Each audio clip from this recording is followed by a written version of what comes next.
sur la base d'hypothèses, j'y reviendrai, et dans un contexte de fortes contraintes budgétaires. Chacun l'admet évidemment.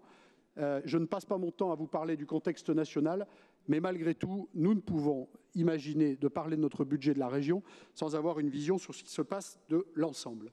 Nous avons souhaité maintenir le calendrier de ce vote de budget pour une raison évidente, c'est que nous le devons aux habitants de notre région. Nous le devons à la stabilité que nous avons à présenter. Nous le devons à l'attractivité de ce qui fait d'Auvergne-Rhône-Alpes la région dans laquelle les industriels investissent, les industriels relocalisent. Nous aurons un budget qui sera opérationnel dès le 1er janvier 2025. C'est une marque de fabrique de notre territoire d'être en responsabilité sur la base des éléments dont nous disposons. Et nous le faisons aussi parce que nous bénéficions de cette excellente gestion. Je dois rendre hommage à la manière avec laquelle nous avons travaillé autour de Laurent Wauquiez depuis 2016, de toutes ces années qui ont été des années de sobriété et d'approche rigoureuse de la manière avec laquelle nous avons conduit la dépense de cet argent public. L'effort qui s'oppose à nous sur l'année 2025 pourrait aller jusqu'à 170 millions d'euros. C'est une hypothèse que nous avons appréhendée pour travailler et pour venir devant vous aujourd'hui. La gestion exemplaire que nous avons eue depuis 2016, c'est celle qui nous permet d'avoir ce ratio absolument incroyable d'une capacité de désendettement qui est à 2,9 années. C'est le deuxième bâtonnet sur le croquis que nous avons sur la partie gauche de l'écran. Si on le compare avec ce qui se passe avec les autres régions de France, eh bien, la moyenne, c'est ce que vous voyez avec la courbe rouge sur la partie de droite, alors qu'on voit l'évolution de ce qui a été traité dans notre région avec cette baisse constante de la manière avec laquelle nous avons amélioré chaque année encore ce ratio. Souvenez-vous, quand on parle de 2,9 années, de ce que vient de nous dire Nicolas Daragon sur la zone d'alerte. Évidemment que nous avons une marge, c'est cette marge qui illustre aujourd'hui la solidité de nos finances, c'est cette marge qui nous permet de maintenir le cap de notre calendrier budgétaire. Cette gestion, ce n'est pas juste le fait de se dire que c'est 2,9 années, c'est aussi la notation. Nous y sommes tous attachés désormais de regarder comment nos collectivités sont notées. Quand on regarde la région Auvergne-Rhône-Alpes, les choses sont simples. 2 échelons nous séparent de la note de la France. 2 échelons, ça ne paraît rien, ça n'est finalement qu'une théorie. Si on le traduit, c'est assez simple. Ça représente l'incidence de ce que nous aurait coûté de plus notre dette. De 2016 à 2023, si nous avions eu la note de la France, notre dette nous aurait coûté 21 millions d'euros de plus par an. Et 21 millions d'euros, ça n'est pas moins que le soutien que nous apportons à 84 maisons de santé. On voit ici toute l'importance de cette sobriété, de cette gestion rigoureuse, de cette gestion que je devrais plutôt qualifier d'efficace quand, on le voit, aujourd'hui, la France apparaît dans le triste trio des pays auxquels, comme le dit Nicolas, nous ne souhaitions pas ressembler s'agissant de leurs finances, c'est-à-dire aux côtés de la Grèce et de l'Italie. Quand on regarde comment a évolué notre dette et comment on regarde comment a évolué la dette de la France, c'est assez simple. Là aussi, je crois que ce schéma suffit à lui seul de comprendre dans la situation dans laquelle nous sommes. On voit cette dette de la France qui n'a cessé d'augmenter, pour ne pas dire d'exploser, depuis 2021, quand nous avons, pour notre part, consolidé, j'hésite même, je devrais dire amélioré, puisque nous sommes partis de 2,57 milliards quand nous sommes aujourd'hui à 2,54 milliards et que nous allons tenir ce cap au cours de l'année 2025. Les baisses que nous avons à subir sont assez simples et nous pouvons les illustrer ici. C'est d'abord 84 millions de recettes en moins. En tous les cas, le cumul de 23 millions s'agissant de la TVA et des fiscalités et de 28 millions s'agissant des dotations de l'État et diverses recettes. Et cela a été évoqué tout à l'heure, c'est bien évidemment ce fonds de réserve que nous mettons en œuvre parce qu'il faut avoir cette sagesse que de regarder comment le PLF 2025 était préparé et en quoi finalement il est un guide qui devait plutôt orienter l'ensemble des régions. Nous l'avons pris à notre main, nous l'avons utilisé comme une hypothèse de travail sur notre budget 2025 et c'est ainsi qu'on voit apparaître ces 33 millions de fonds de réserve chez nous. C'est un premier pas vers cette sagesse qui était celle qui avait initié le PLF 2025. On a ici des grands principes dans notre région Auvergne-Rhône-Alpes et nous y sommes fidèles. C'est ceux de ne mettre en œuvre aucune hausse de taxes, d'impôts pour les habitants de notre région. C'est ce que nous leur devons pour les respecter. Et l'autre dimension, c'est celle de n'avoir pas de dettes supplémentaires. Nous restons fidèles à ces engagements. Et la bonne gestion, c'est celle que nous allons poursuivre sur cette année 2025, avec 3% d'efforts supplémentaires, ce qui représente 80 millions par rapport à l'année 2024 à périmètre constant. Cela a été dit par notre vice-président, mais je le rappelle ici. 4 dimensions nous animent dans ces efforts complémentaires. Tout d'abord, une optimisation du fonctionnement de la collectivité et de ses agences. J'insiste sur la sémantique. Il s'agit d'une optimisation parce que, évidemment, que depuis 2016, les grands efforts ont été conduits et que ce qui nous reste aujourd'hui comme possibilité d'agir relève de l'optimisation et pas de la grande manœuvre. Un recentrage sur nos compétences propres avec notamment le sujet de la formation professionnelle et j'y reviendrai parce que cela faisait partie des questions que vous avez évoquées dans les interventions des groupes. La troisième, c'est de prioriser la manière avec laquelle nous croyons en ce vecteur d'énergie qu'est l'hydrogène et avec cette accélération que nous souhaitons mettre en œuvre à son bénéfice. Et enfin, la responsabilisation des uns et des autres et les efforts que nous faisons encore sur le fonctionnement. Les priorités pour ce budget 2025, vous les connaissez, mais je les rappelle, je dis vous les connaissez, parce qu'en réalité, nous sommes invariants et nous continuons de travailler avec la même détermination sur ces sujets qui sont des grands marqueurs de notre politique régionale. D'abord, le soutien à l'économie et à l'emploi. Évidemment que nous traversons une période difficile pour notre économie d'une manière générale dans le pays, mais n'occultons pas qu'ici, en Auvergne-Rhône-Alpes, plus que des grandes orientations, nous avons de vrais résultats. Le vrai résultat, c'est celui qui fait qu'en 2023, la moitié des projets de relocalisation industrielle de France se font chez nous. C'est ce même indicateur qui fait qu'en 2024, sur la base des éléments dont nous disposons, 26 des 40 projets portés en France se réalisent chez nous. Le deuxième axe, c'est celui de l'amélioration des soins. On a évoqué à plusieurs reprises depuis ce matin les questions sanitaires, la question de ce que nous devons aux Auvergnats et aux Rhône-Alpins, de ce qu'ils peuvent vivre dans de bonnes conditions. La santé est une dimension évidemment majeure. Eh bien, nous en avons fait un axe très fort, depuis la formation jusqu'à cette mutuelle régionale que vous connaissez. La sécurité, autre marqueur important sur lequel il nous faut naturellement continuer parce que les résultats que nous obtenons sur chacune des actions de sécurité, de protection de la sécurité que nous avons mis en œuvre, c'est soldé par des résultats, par une baisse très forte de la délinquance. Je le dis pour nos lycées, alors qu'en 2024, nous avons été la cible à de nombreuses reprises d'attaques innommables que seules les actions en faveur de la sécurité que nous avons mises en œuvre nous ont permis de lutter. Je le dis à l'endroit des transports, où par notre action, nous avons divisé par 2 le nombre de faits de délinquance dans nos transports. Nous sommes intervenus sur la sécurité partout où nous sommes en compétence. Il appartient maintenant aux autres d'assurer le continuum de sécurité sur l'espace public, là où nous avons fait déjà les plots de nos propres compétences. Le 4e axe, vous l'avez compris, et il est marqué de manière très forte, c'est évidemment celui de développer nos transports. Tous nos transports, notre mobilité d'une manière générale. Parce que lorsqu'on habite en Auvergne-Rhône-Alpes, il n'y a pas un train devant chacune de nos maisons et qu'il faut donc que nous ayons un raisonnement global qui permette de prendre en compte toutes les mobilités qui permettent aux Auvergnats et aux Rhône-Alpins de se déplacer.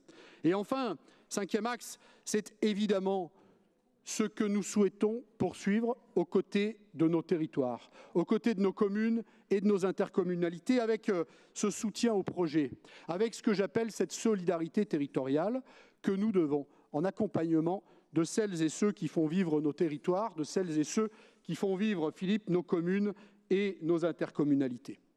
Pour revenir sur quelques-unes des interventions qui ont été les vôtres, je voudrais d'abord rassurer Madame Vermorel. Je voudrais vous rassurer pour vous dire que nous vivons dans la même région et que si d'aventure les constats que vous pouvez faire ne sont pas tout à fait alignés sur les nôtres, je voudrais simplement vous rassurer. Nous vivons dans cette même région, celle qui investit pour l'avenir, celle qui investit au bénéfice des Auvergnats et des Rhône-Alpins, celle qui investit au bénéfice de la qualité de vie des habitants, de l'économie, de la mobilité et de tout ce qui fait que ce territoire est un territoire d'attractivité. Vous n'avez pas analysé suffisamment nos documents budgétaires, sans quoi vous auriez vu sur le sujet de l'environnement qu'en réalité, ce budget, vu de manière globale, il est en augmentation de 1,8 million d'euros si je le compare à 2024. S'agissant des routes nationales, et vous avez été plusieurs à évoquer cette question, c'est un choix avec détermination que nous faisons en nous engageant dans cette expérimentation.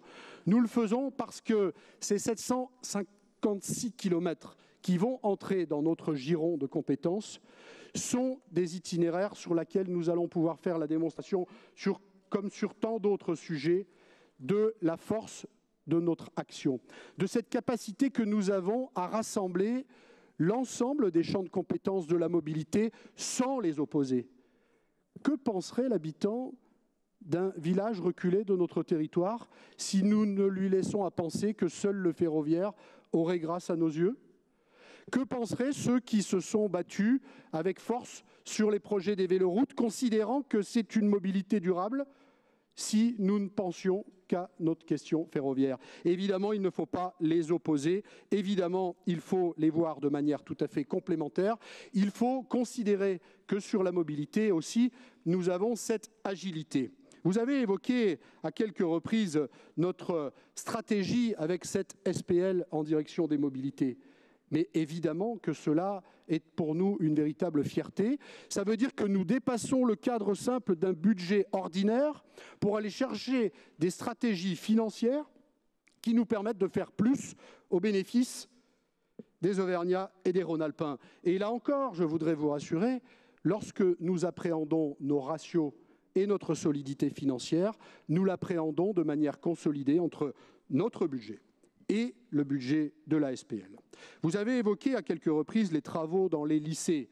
Et c'est d'ailleurs assez étonnant en écoutant dans le détail tout ce qui a pu être dit, parce que certains d'entre vous se sont même prêtés à considérer qu'il faudrait regarder nos établissements de formation comme des musées, alors que d'autres viendraient à considérer que nous ne faisions pas assez pour la culture. Mais en réalité, tout ça est faux. Tout ça est faux.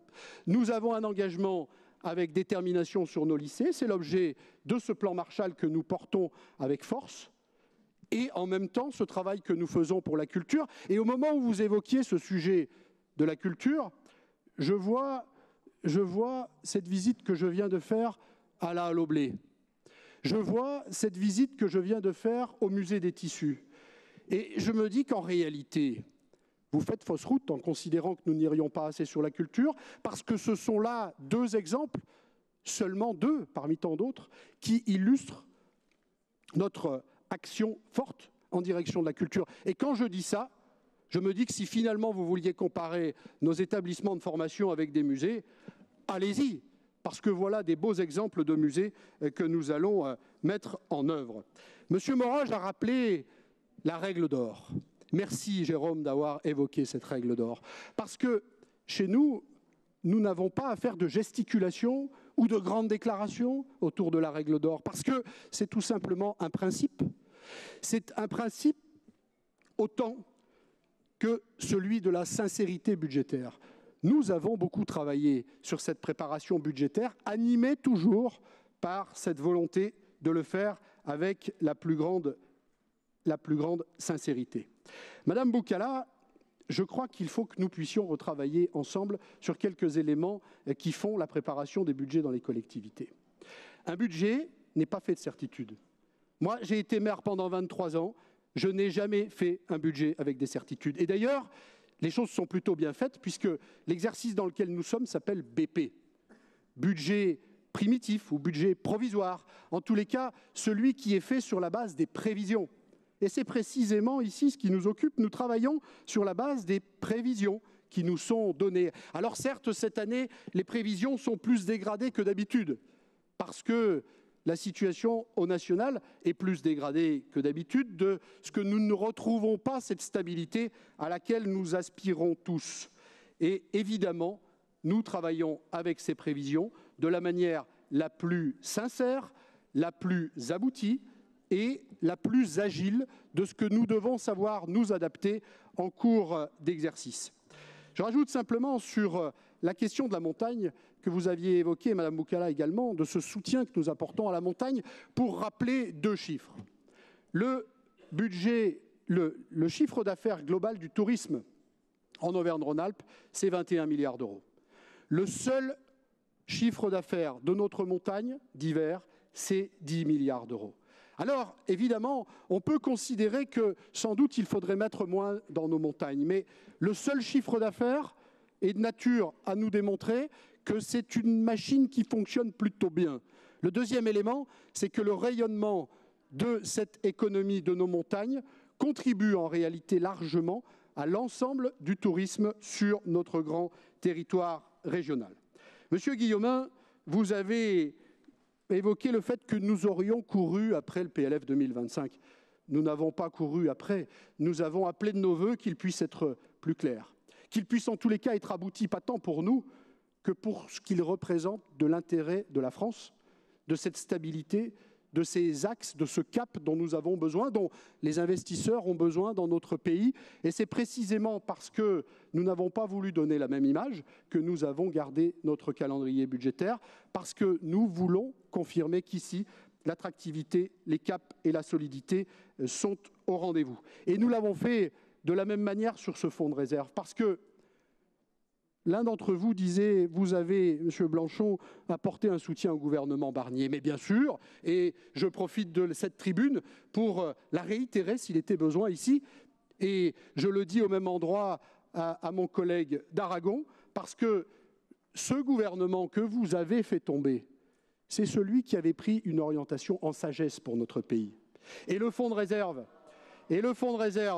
Monsieur Guillaumin, quand bien même il peut apparaître comme difficile pour notre préparation budgétaire, il est l'axe avec lequel il convenait de travailler et je ne peux que le saluer, même si c'est une difficulté dans le moment où nous la mettons en œuvre. Vous avez évoqué, Madame Vallaud-Belkacem, quelques compositeurs. Nicolas l'a dit, mais je trouve qu'il manquait un musicien dans cette affaire qui est François Hollande. Je le redis quand même ici de manière très claire entre nous, parce que je crois que c'est quand même à partir de là que nous avons connu un certain dérapage qui, aujourd'hui encore, nécessite que nous changions notre conduite. Pour reprendre une image de la viabilité hivernale, nous sommes obligés d'adapter notre conduite parce que, évidemment, à partir de ce moment-là, les choses ont évolué. Je regrette que vous ayez, Madame Vallaud-Belkacem, sacrifié la moitié de votre temps de parole pour parler du national, parce qu'en réalité, ce qui nous réunit ici, c'est évidemment d'abord le budget de notre région.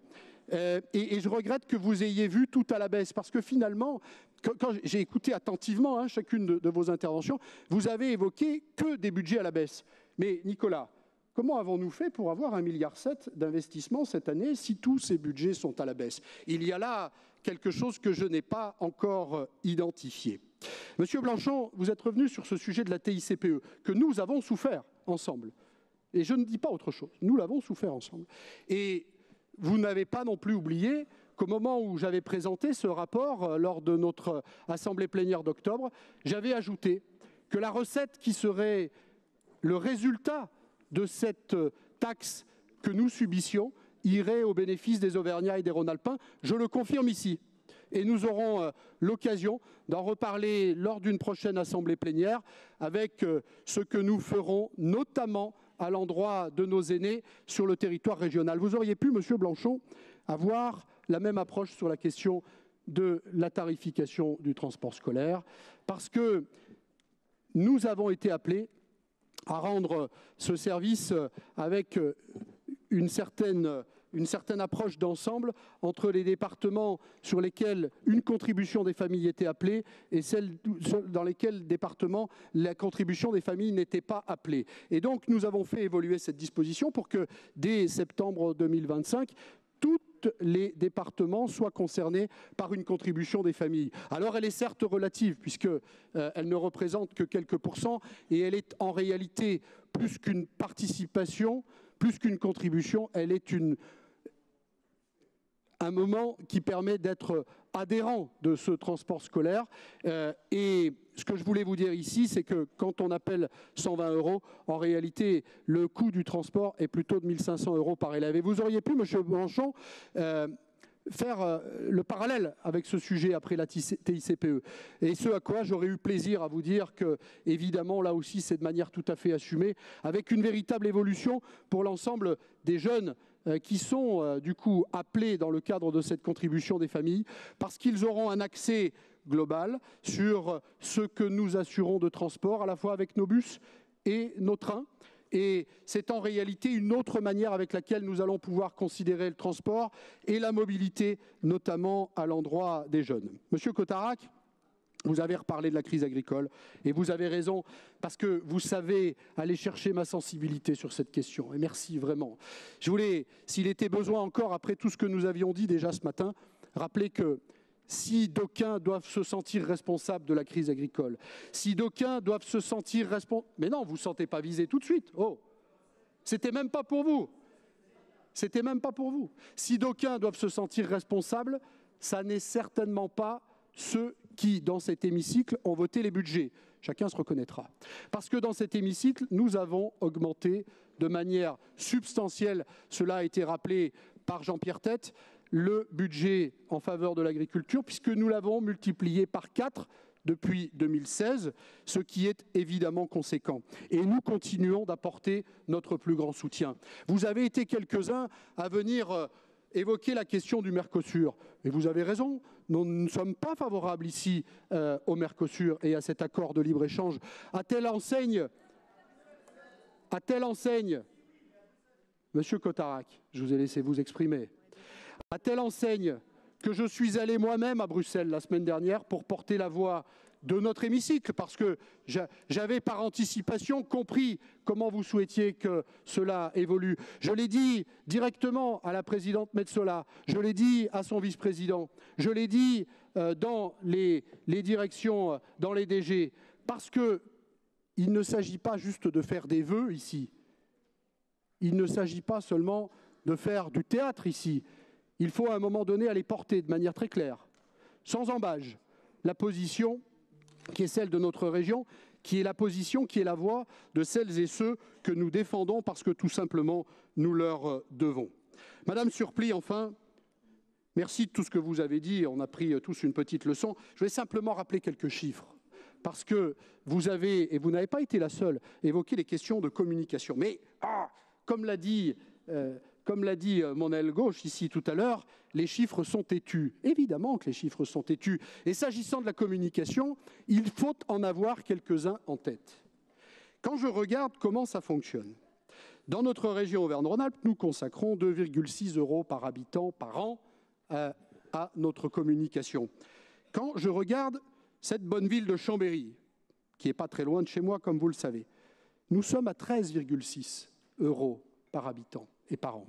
Quand je regarde cette bonne ville de Villeurbanne, pour venir un peu plus près ici de notre hémicycle, nous sommes à 16,6 € par an et par habitant. Quand je regarde la moyenne de quelques départements, on est plutôt à 4 ou à 5, voire à 6 € par habitant et par an. Et vous venez m'expliquer des histoires autour de 2,6 ?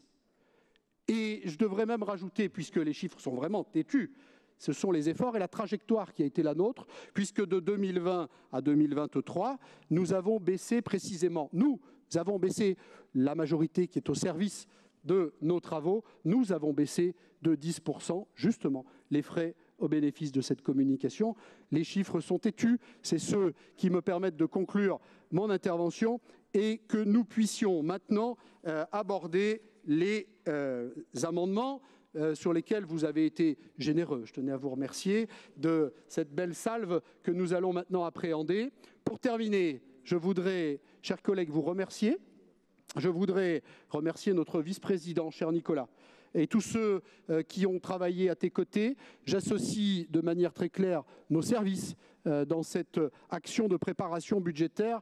Et enfin, cher président Antoine Quadrini, le dernier mot sera pour vous dire d'abord merci de ce que vous nous avez dit, de l'analyse que vous avez faite avec votre Césaire de notre proposition de budget. Je vous remercie de cela. Et je vous remercie plus globalement, contrairement à ce que certains ici voudraient laisser à penser de la pertinence de l'action du Césaire sur notre territoire.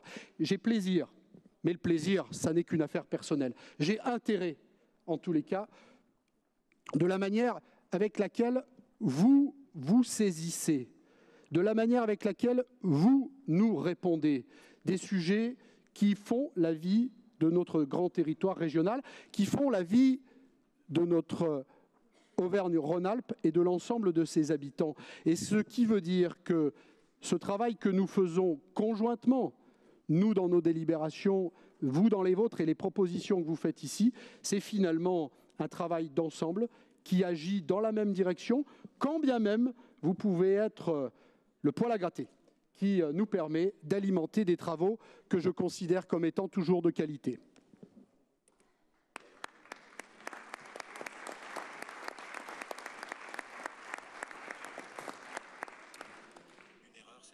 Nous en venons à l'examen des amendements et je vais donner la parole à Madame Laïdouni.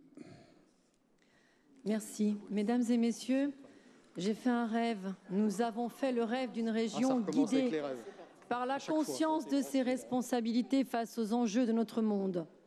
Le rêve d'une région qui s'illustre par son respect du droit international et notamment le droit international humanitaire qui comporte un principe essentiel, l'impartialité, c'est-à-dire le fait de porter assistance sans discrimination aux populations qui en ont besoin.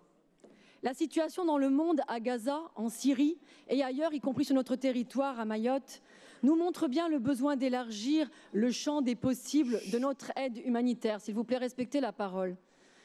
Et ce bien au-delà de ce qui se fait à travers le plan pour les chrétiens d'Orient et les minorités, car pour rappel, celui-ci restreint son action aux populations du fait de leur appartenance ethnique, religieuse et géographique.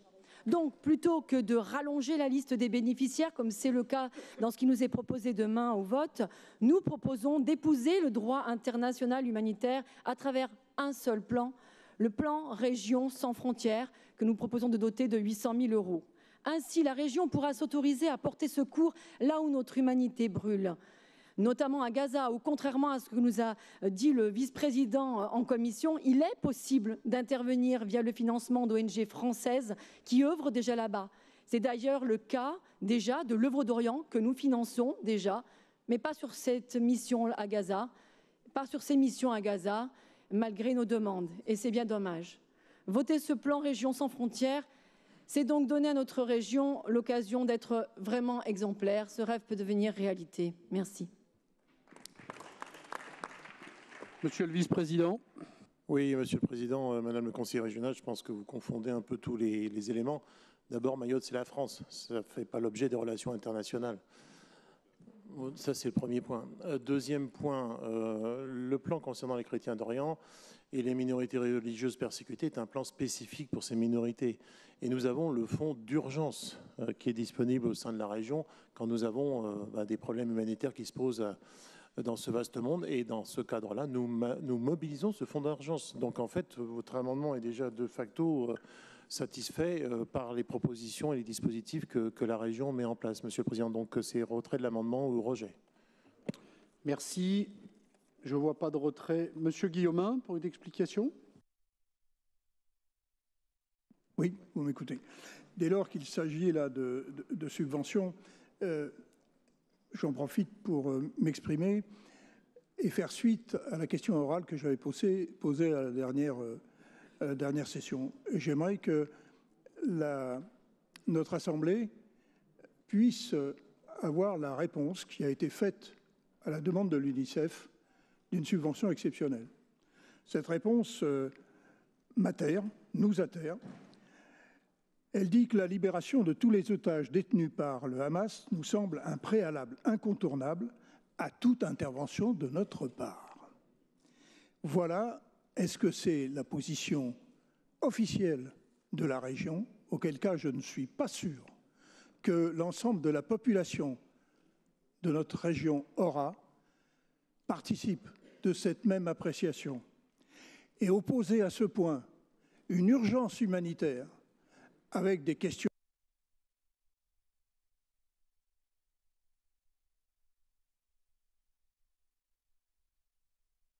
Oui, Monsieur le Président, l'Assemblée a déjà délibéré au sujet de Gaza, je vous le rappelle, et nous avons bien précisé dans le cadre de cette délibération que la région interviendrait quand les otages seront libérés. Donc, en fait, il n'y a rien de neuf sous le soleil par rapport à cette réponse qui a été faite à l'UNICEF. En tous les cas, ça a été l'objet des débats et c'est ce qui a été dit au cours des débats. Je le rappelle, lisez les comptes rendus.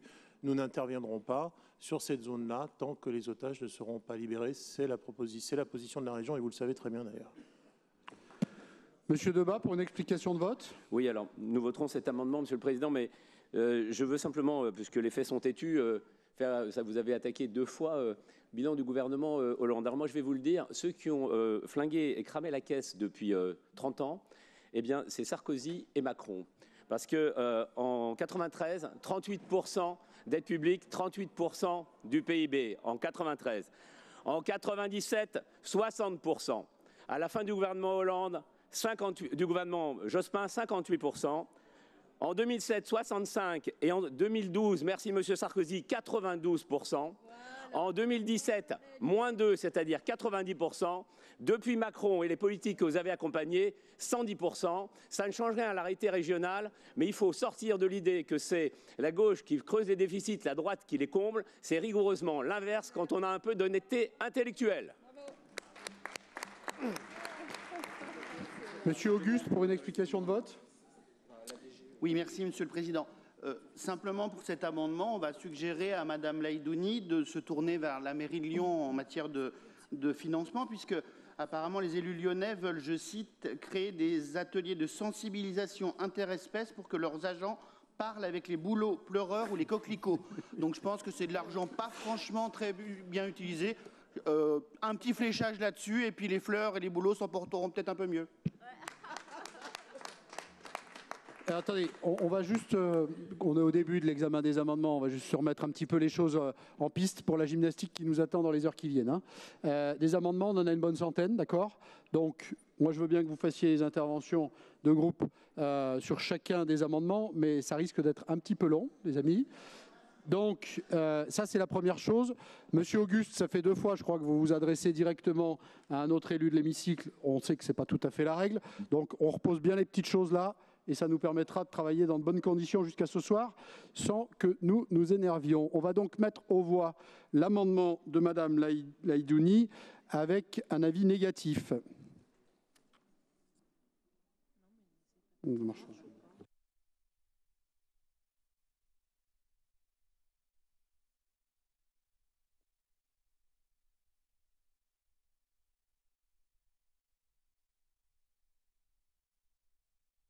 Il est rejeté, je vous remercie. Je donne la parole à Madame Boucala.